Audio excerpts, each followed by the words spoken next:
Good morning बच्चों, how are you. बच्चों, आज के इस लेक्चर में हम बात करेंगे बोहर्स एटॉमिक मॉडल की, बोर के परमाणु मॉडल की। इससे पहले हमने बात की थी रदरफोर्ड के परमाणु मॉडल की। रदरफोर्ड के परमाणु मॉडल में कुछ कमियां थी। उन कमियों को पूरा करने के लिए नील्स बोर ने सन 1913 में अपना परमाणु मॉडल दिया था।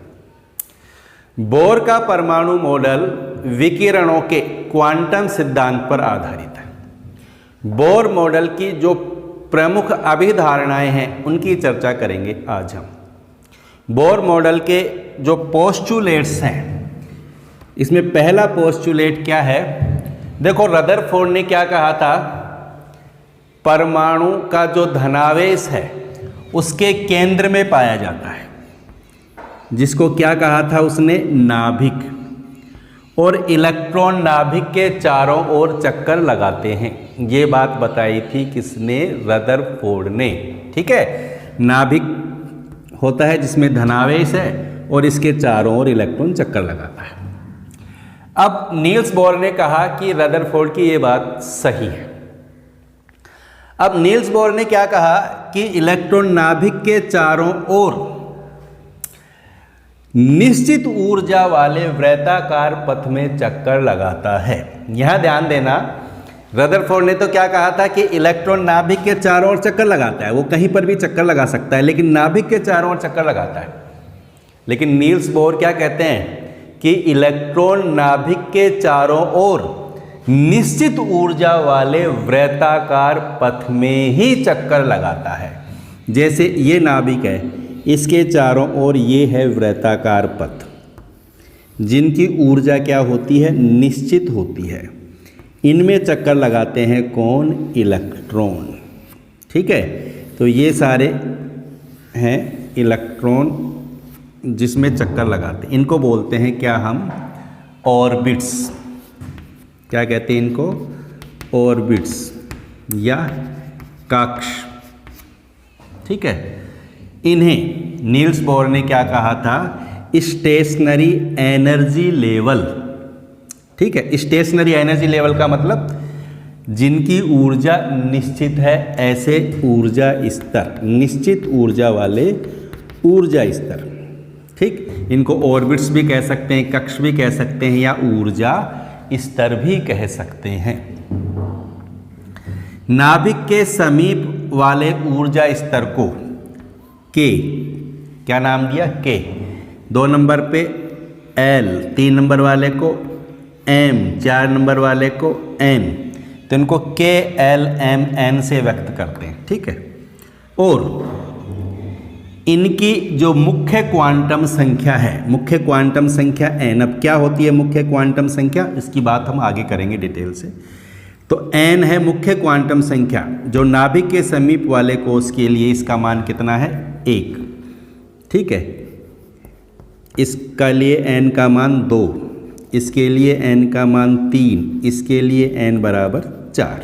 ठीक, नाभिक के समीप वाला जो ऊर्जा स्तर है, जिसको हमने के नाम दिया है, उसके लिए एन बराबर 1 होता है। फिर जिसको हमने एल नाम दिया है उसके लिए एन बराबर 2 होता है। जिसको हमने एम नाम दिया है उसके लिए एन बराबर 3 होता है। जिसको हमने एन नाम दिया उसके लिए एन बराबर 4 होता है। इस तरह अनंत ऊर्जा स्तर होते हैं नाभिक के चारों ओर। ठीक, तो पहली बात समझ में आ गई। क्या कहा? धनावेश कहाँ पाया जाता है? केंद्र में, जिसे क्या कहते हैं? नाभिक। और इलेक्ट्रॉन नाभिक के चारों ओर निश्चित ऊर्जा वाले वृत्ताकार पथ में ही चक्कर लगाते हैं। इनको कहते हैं ऑर्बिट्स, यानी कक्ष या ऊर्जा स्तर। ठीक है, दूसरी बात क्या कही नील्स बोर ने? अब देखो, इलेक्ट्रॉन यहां चक्कर लगाते हैं।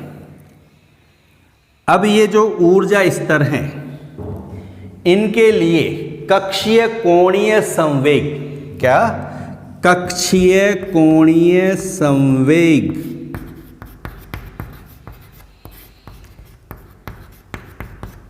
जिसको MVR, ये H/2π का पूर्ण गुणज होता है। ये ध्यान रखेंगे। यहाँ इलेक्ट्रॉन चक्कर लगाए या यहाँ इलेक्ट्रॉन चक्कर लगाए, तो ये जो ऊर्जा स्तर हैं जिनमें इलेक्ट्रॉन चक्कर लगा रहा है, तो इलेक्ट्रॉन के लिए कक्षीय कोणीय संवेग mvr का मान h/2π का पूर्ण गुणज होता है। समझ में आ गई बात? mvr यह है कक्षीय कोणीय संवेग। देखो संवेग क्या होता है, फिजिक्स में पढ़ा है ना आपने, संवेग होता है किसके बराबर? द्रव्यमान गुणा वेग। हम यहाँ बात कर रहे हैं किसकी? कोणीय संवेग की। तो कोणीय संवेग के लिए हम संवेग को किससे गुणा कर देंगे? r से। जब इलेक्ट्रॉन वृत्ताकार पथ में चक्कर लगा रहा है तो ये हो जाएगा इसका कोणीय संवेग, ठीक है। और इसका जो कोणीय संवेग है वो h/2π का पूर्ण गुणज है, या हम कह सकते हैं NH/2π के बराबर होता है, ठीक। यहाँ n क्या है? n है ये मुख्य क्वांटम संख्या जिसकी वैल्यू 1, 2, 3, 4 ... यानी अनंत तक हो सकती है, ठीक है। यहाँ m क्या है? इलेक्ट्रॉन का द्रव्यमान। m का मतलब है इलेक्ट्रॉन का द्रव्यमान। v क्या है? इलेक्ट्रॉन का वेग। r क्या है? जिस ऊर्जा स्तर में इलेक्ट्रॉन चक्कर लगाता है उसकी त्रिज्या, या हम कह सकते हैं कोश की त्रिज्या, ठीक। यहाँ h क्या है? h क्या है बताओ? h होता है प्लांक कांस्टेंट, प्लांक स्थिरांक। और प्लांक स्थिरांक का मान पढ़ा है हमने, कितना होता है? 6.62 गुणा 10⁻⁻34 जूल सेकेंड। 2 और पाई का मान हमें पता है, पाई का मान क्या है? 22/7, ठीक है। तो क्या कहा बोर ने कि ये जो कोणीय संवेग है ना, इसका मान NH/2π के बराबर होना चाहिए। उसी कोश में इलेक्ट्रॉन क्या करता है? चक्कर लगाता है। अगर इलेक्ट्रॉन के लिए इस ऊर्जा स्तर की बात करें n बराबर 1, तो n बराबर 1 के लिए कोणीय संवेग का मान कितना हो जाएगा? n की वैल्यू 1 रख देंगे तो कोणीय संवेग का मान कितना हो जाएगा? h/2π। अगर n बराबर 2 रख दें यहाँ पर तो कोणीय संवेग का मान क्या हो जाएगा? 2h/2π। n बराबर 3 रख दें तो कितना हो जाएगा? 3h/2π। इसी तरह n बराबर 4 रख दें तो कोणीय संवेग का मान क्या हो जाएगा? 4h/2π, ठीक है। यानी इसके लिए, इस कोश के लिए जिसके लिए n की वैल्यू 1 है के लिए कोणीय संवेग कितना है? h/2π होता है। इसी तरह जिसके लिए n बराबर 2 है, इस कोश के लिए कितना होगा? 2h/2π का मतलब h/π, ठीक। इसीलिए n बराबर 3 अगर है, यानी इस कोश के लिए, इस ऑर्बिट के लिए कोणीय संवेग कितना हो जाएगा? 3h/2π, ठीक। और n बराबर 4, इस कोश के लिए इसका मान कितना हो जाएगा? 4h/2π, ठीक। क्या समझ में आया कि प्रत्येक ऊर्जा स्तर के लिए, प्रत्येक कोश के लिए कोणीय संवेग का जो मान है वो निश्चित है। कोणीय संवेग के मान क्या है? निश्चित मान है, या हम कह सकते हैं ये क्वांटीकृत होते हैं। क्लियर? तो ये ध्यान रखेंगे, ऊर्जा स्तर के लिए, कोश के लिए कोणीय संवेग के मान कैसे होते हैं? क्वांटीकृत होते हैं। क्वांटीकृत का मतलब क्या है? मान निश्चित होते हैं। या तो मान क्या होगा? h/2π होगा कोणीय संवेग का, या कितना होगा? h/π होगा, या 3h/2π होगा, या 4h/2π होगा। हम कहें कि h/2π और h/π के बीच का कोई मान हो सकता है? नहीं हो सकता। समझ गए? तो इनको बोलते हैं क्वांटीकृत। देखो क्वांटीकृत को हम समझें तो जैसे हम मान लेते हैं सीढ़ियों की बात करते हैं, जैसे सीढ़ी लगा रखी है यहाँ पर हमने, जैसे छत पे जाने के लिए सीढ़ियाँ हैं, ठीक है। एक सीढ़ी की ये दूरी हमने मान लेते हैं 1 फीट है, यहाँ से यहाँ तक की दूरी 1 फीट है, तो इसकी ऊंचाई यहाँ से यहाँ तक कितनी हो जाएगी, दूसरी सीढ़ी की यहाँ से यहाँ तक कितनी हो गई है 2 फीट। इसी तरह तीसरी सीढ़ी यहाँ से यहाँ तक कितनी हो गई 3 फीट। इसी तरह चौथी सीढ़ी यहाँ से यहाँ तक कितनी हो गई 4 फीट। समझ में आ गई? ध्यान देना, पहली सीढ़ी कितनी ऊंचाई पर है 1 फीट की ऊंचाई पर, दूसरी सीढ़ी ज़मीन से कितनी ऊंचाई पर हो गई 2 फीट, तीसरी सीढ़ी 3 फुट की ऊंचाई पर हो गई, चौथी सीढ़ी 4 फीट की ऊंचाई पर हो गई।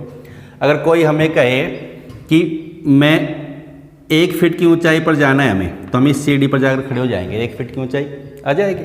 अगर हमें 2 फीट की ऊंचाई पर पहुंचना है तो हम इस सीढ़ी पर जाकर खड़े हो जाएंगे। अगर हमें 3 फीट की ऊंचाई पर खड़े होना है तो हम इस सीढ़ी पर जाकर खड़े हो जाएंगे। ऐसा ही होगा ना। अगर कोई कहे हमें कि 2.5 फीट की ऊंचाई पर आओ, आ सकते हैं क्या? नहीं आ सकते। या तो हम 1 फीट की ऊंचाई पर जा सकते हैं सीढ़ी के द्वारा, या 2 फीट की पर जा सकते हैं, या 3 फीट की पर जा सकते हैं, या 4 फीट की पे। हम 2.5 फीट की ऊंचाई पर नहीं जा सकते। या 3.5 की ऊंचाई पर जाएं तो जा सकते हैं क्या? नहीं जा सकते। या 2.4 फीट पर आ सकते हैं? नहीं आ सकते। तो इसी को बोलते हैं क्वांटीकृत, यानी कुछ निश्चित वैल्यूज हैं, कुछ निश्चित मान होते हैं। अगर निश्चित मान है तो हम समझ जाएंगे वो वैल्यू क्या है, क्वांटीकृत है। तो यहाँ पर कोणीय संवेग के भी मान क्या है, निश्चित हैं, यानी ये क्या होते हैं, क्वांटीकृत होते हैं। ठीक है, समझ में आ गया? दूसरा पोस्टुलेट समझ में आ गया ना सबको। अब बात करते हैं हम तीसरे पोस्टुलेट की, तीसरी अवधारणा की।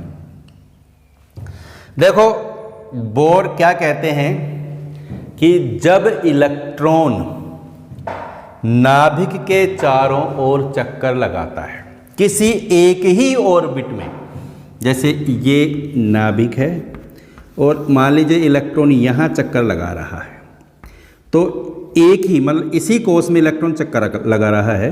और हमने अभी पढ़ा है कि ये जो कोष हैं, ये जो ऑर्बिट है, इनकी ऊर्जा क्या होती है, निश्चित ऊर्जा के ही तो ऊर्जा स्तर है। इनकी ऊर्जा निश्चित है, इसकी ऊर्जा निश्चित है, इसकी ऊर्जा भी निश्चित है। और जैसे जैसे नाभिक से दूरी बढ़ती है ऊर्जा में वृद्धि होती है। n बराबर 1 यानी इस कोष की ऊर्जा कम होती है, n बराबर 2 इस कोष की ऊर्जा ज़्यादा है, n बराबर 3 इस कोष की ऊर्जा और ज़्यादा हो गई, n बराबर 4 इसकी ऊर्जा और ज़्यादा हो गई। ये ध्यान रखेंगे, नाभिक से दूरी बढ़ने पर कोष की यानी ऑर्बिट की यानी ऊर्जा स्तर की ऊर्जा में क्या होती है, वृद्धि होती है। ठीक, जैसे ये नाभिक के समीप वाला कोष है तो इसकी ऊर्जा कम है, ये नाभिक से 2 नंबर वाला कोष है तो इसकी ऊर्जा ज़्यादा है। ठीक, अगर इलेक्ट्रॉन यहाँ चक्कर लगा रहा है, एक ही कोष में इलेक्ट्रॉन चक्कर लगा रहा है, तो उसकी ऊर्जा में न तो कमी होती है न ही वृद्धि होती है, यानी ऊर्जा स्थिर रहती है। ठीक है, इस कोष में इलेक्ट्रॉन चक्कर लगाएगा उसकी ऊर्जा में कोई कमी वृद्धि नहीं होगी। अगर इलेक्ट्रॉन इसी कोष में चक्कर लगा रहा है तो भी उसकी ऊर्जा में कमी या वृद्धि नहीं होगी। कहने का मतलब, जैसे रदरफोर्ड के मॉडल की एक कमी पढ़ी हमने, क्या कमी थी, ध्यान करो। रदरफोर्ड के मॉडल की एक कमी थी कि जब इलेक्ट्रॉन नाभिक के चारों ओर चक्कर लगा रहा है, जैसे ये इलेक्ट्रॉन है, अब ये नाभिक के चारों ओर चक्कर लगा रहा है, तो मैक्सवेल के अनुसार जब ये इलेक्ट्रॉन चक्कर लगाएगा तो इसकी ऊर्जा में क्या आनी चाहिए, कमी आनी चाहिए। ऊर्जा में कमी आनी चाहिए तो ये नाभिक के समीप चला जाएगा और अंत में नाभिक में गिर जाना चाहिए, यानी परमाणु समाप्त हो जाना चाहिए। ये कमी पड़ी है हमने, ध्यान है सबको। लेकिन इस कमी को पूरा करने के लिए बोर क्या कहता है कि जब इलेक्ट्रॉन एक ही कोष में चक्कर लगा रहा है तो उसकी ऊर्जा में कमी नहीं आएगी। ठीक, तो ये कमी पूरी हो गई ना कि इलेक्ट्रॉन जब चक्कर लगाएगा तो उसकी ऊर्जा कम होनी चाहिए और अंत में नाभिक में गिर जाना चाहिए। तो नील्स बोर क्या कहता है, ऐसा नहीं होता है। इलेक्ट्रॉन एक ही ऊर्जा स्तर में अगर चक्कर लगा रहा है तो उसकी ऊर्जा में कमी या वृद्धि नहीं होती है, यानी वो ऊर्जा का अवशोषण भी नहीं करता है और ऊर्जा का उत्सर्जन भी नहीं करता है। ठीक है, एक ही ऊर्जा स्तर में चक्कर लगाते समय इलेक्ट्रॉन ऊर्जा का उत्सर्जन या अवशोषण नहीं करता है। ठीक है, अब फिर कब करता है? ऊर्जा का उत्सर्जन और अवशोषण करता है तो कब करता है? एक ही ऊर्जा स्तर में चक्कर लगा रहा है तो नहीं करता है। तो बोर क्या कहता है कि जब इलेक्ट्रॉन एक ऊर्जा स्तर से दूसरे ऊर्जा स्तर में जाएगा तो फिर वो ऊर्जा का उत्सर्जन करेगा या अवशोषण करेगा। जैसे अभी मैंने बताया कि नाभिक है और नाभिक के समीप वाले कोश की ऊर्जा सबसे कम होती है। जैसे जैसे नाभिक से दूरी बढ़ेगी वैसे वैसे ऊर्जा बढ़ेगी। जैसे इस कोश की ऊर्जा मान लीजिए E1 है और इस कोश की ऊर्जा कितनी है? E2 है। तो E2 ज़्यादा है किससे? E1 से। समझ गए?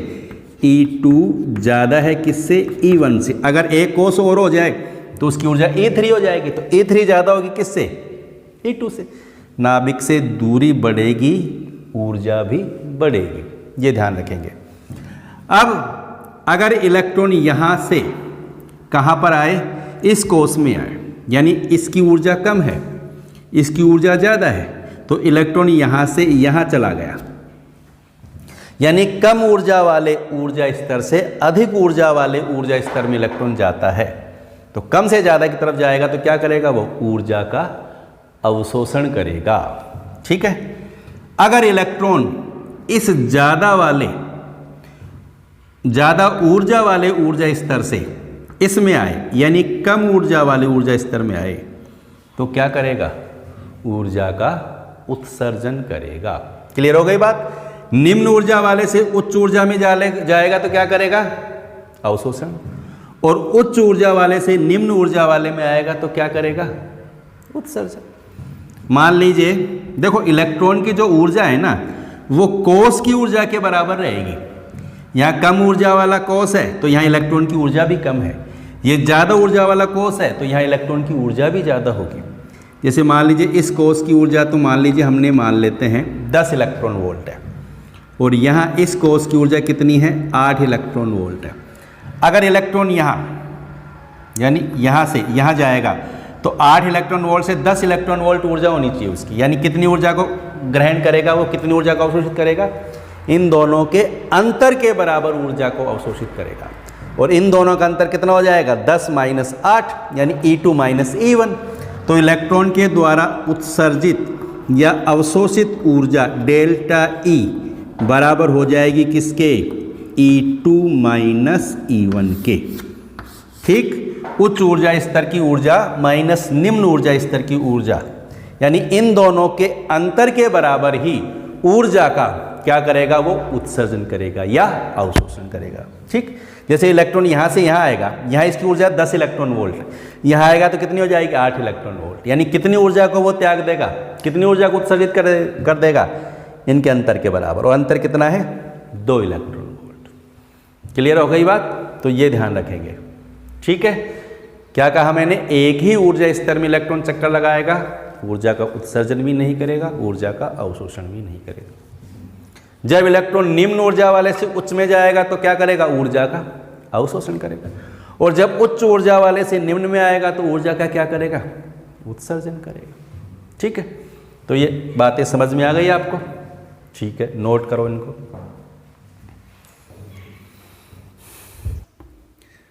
बोर ने क्या कहा? देखो, जब इलेक्ट्रॉन नाभिक के चारों ओर चक्कर लगाता है, ये नाभिक और यहाँ इलेक्ट्रॉन, ठीक है, तो नाभिक पर तो है धनावेश, इलेक्ट्रॉन पर है ऋणावेश। धनावेश और ऋणावेश के बीच में आकर्षण होता है। कौन सा? स्थिर वैद्युत आकर्षण।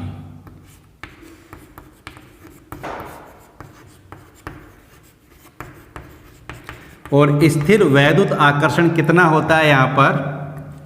ये होता है kZe² / r²।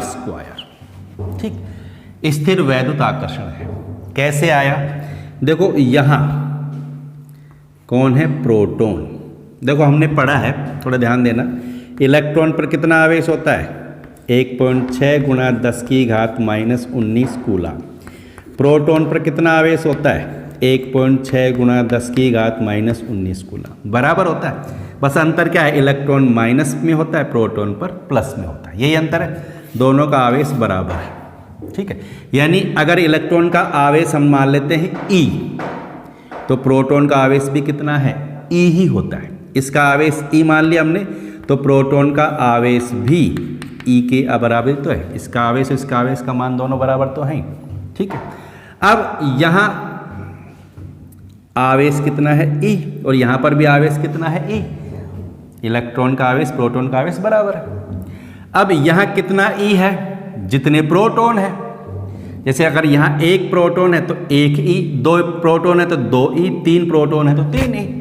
और हमने पढ़ा है कि नाभिक में प्रोटॉनों की संख्या बराबर होती है परमाणु क्रमांक के। Z क्या है? परमाणु क्रमांक। P क्या है? प्रोटॉनों की संख्या। किसी भी परमाणु के नाभिक में प्रोटॉनों की संख्या उसके परमाणु क्रमांक यानी Z के बराबर होती है। जैसे हाइड्रोजन का परमाणु क्रमांक 1 है तो उसमें 1 प्रोटॉन होता है। 2 हीलियम का 2 है, इसका मतलब उसमें 2 प्रोटॉन होते हैं।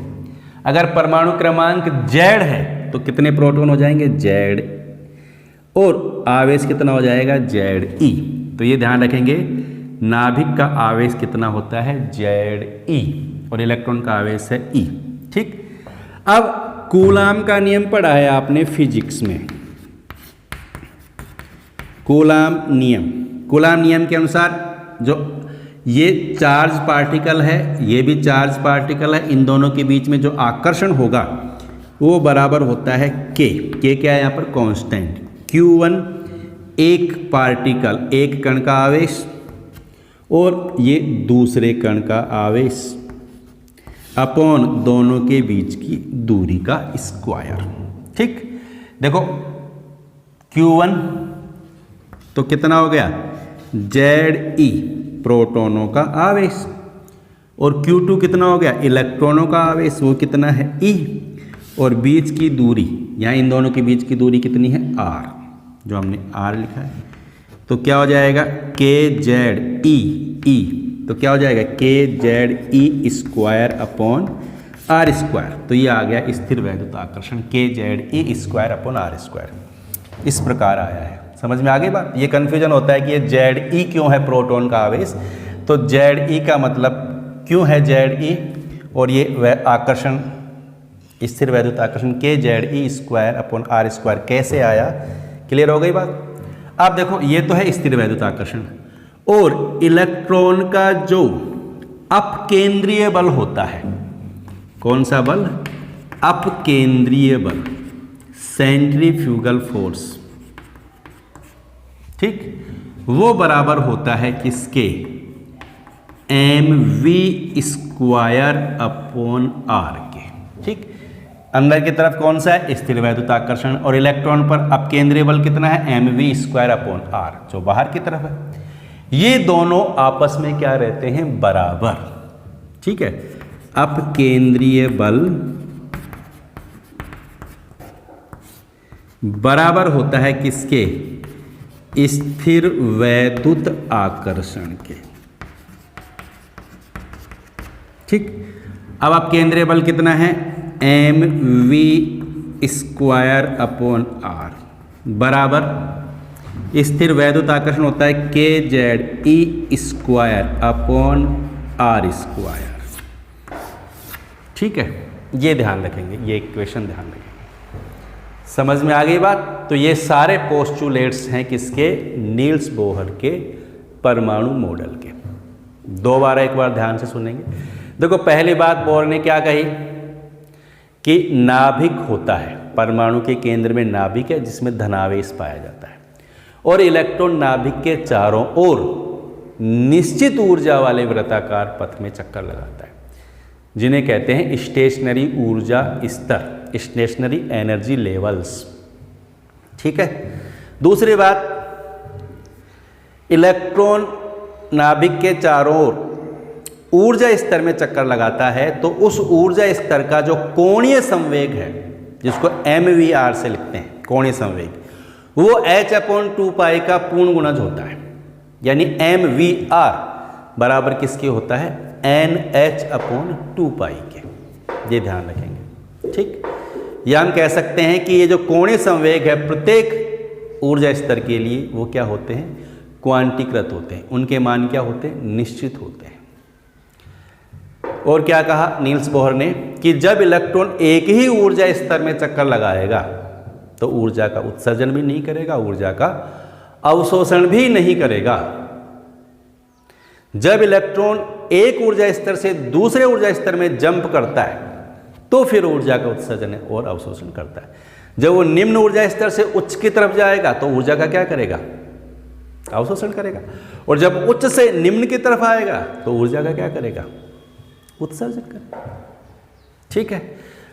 और वो ऊर्जा किसके बराबर होती है, दोनों ऊर्जा स्तरों के ऊर्जा अंतर के बराबर। यानी डेल्टा E बराबर होता है E2 माइनस E1 के। इलेक्ट्रॉन की जो ऊर्जा है वो ऊर्जा स्तर की ऊर्जा के बराबर होती है, और इलेक्ट्रॉन के द्वारा उत्सर्जित या अवशोषित ऊर्जा जो है दोनों ऊर्जा स्तरों की ऊर्जा अंतर के बराबर ही होता है। ये ध्यान रखेंगे, ठीक है। समझ में आ गई बातें। तो ये था नील्स बोहर का परमाणु मॉडल और उसके प्रमुख अभिधारणाएं। उम्मीद करता हूँ आपको नील्स बोहर का ये परमाणु मॉडल और इसके जो पोस्टुलेट्स हैं वो बहुत अच्छी तरह से समझ में आ गए होंगे, ठीक है। इसके बाद में हम बात करेंगे नील्स बोहर द्वारा परिकलित किए गए कुछ मान। देखो नील्स बोहर ने परमाणु के लिए कोश की त्रिज्या, इलेक्ट्रॉन की ऊर्जा और इलेक्ट्रॉन के वेग के मान परिकलित किए थे। इनकी बात हम नेक्स्ट वीडियो में करेंगे। जो भी इस चैनल पर नए हैं उन्हें चैनल को लाइक करना है, शेयर करना है और सब्सक्राइब करना है, ठीक है। धन्यवाद।